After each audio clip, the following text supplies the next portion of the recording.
لاوانی بەختیاری لە نێو یاریای کوردستانی تایبەت بەیانەی شەهیدانی قەزای شارە زۆر میوانداری لاوانی یانەی هەڵەبجەی شەهیدیان کرد. هەڵەبجە ئەتوانی بە 3 گۆڵ بەرامبەر بە گۆڵە گیارەکە لە بەرژەوەندی خۆی کۆتایی پێبێنێت کا گۆڵەکانی هەڵەبجەی شەهید لە خولەکەکانی 42-45 لەلایەن شکار عوسمان 2 گۆڵ و ئاکار ئەکرەم ئۆتۆمات کران و تاکە گۆڵەکەی بەختیاریش لە خولەکی 57 لەلایەن سەڵاح حسێن ئۆتۆمات کرا. بۆ ئەنجامەش لاوانی شاری خاوەن 5,000 شەهید خۆی لە مەترسی دابەزاندن لە خولەکە دوورخستەوە کە ئامانجی ئەم ساڵی بەوەی قەیرانی داراییەوە تەنها مانەوەیەتی لە خولەکە.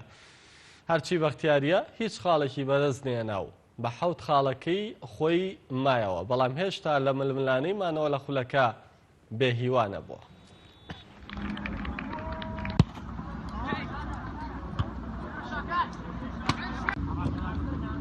ئەمڕۆ لە پێنجەم یاریمان لە خولی لاوانی پلەیەکی کوردستان ڕوبەڕووی لاوانی یانەی وەرشی هەڵەبجە بینەوە. 4 یاریزان 5 یاریزەمان نەیانتوانی یاری بکەن بەهۆی کارتی ڕەنگەوڕەنگ و ئیسابەوە. بەداخۆ نەمانتوانی سەرکەوتن بەدەست بێنین.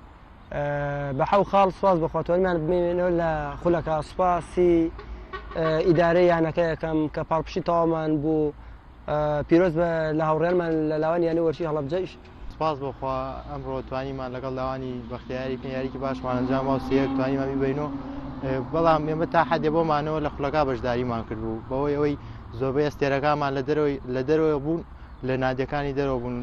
سپاس بۆخوا، سپاس بۆ ئیدارەکە هاوکارمان بوو، سپاس بۆ کاک بادین، سپاس بۆ ڕێبین مامۆستا گۆرە.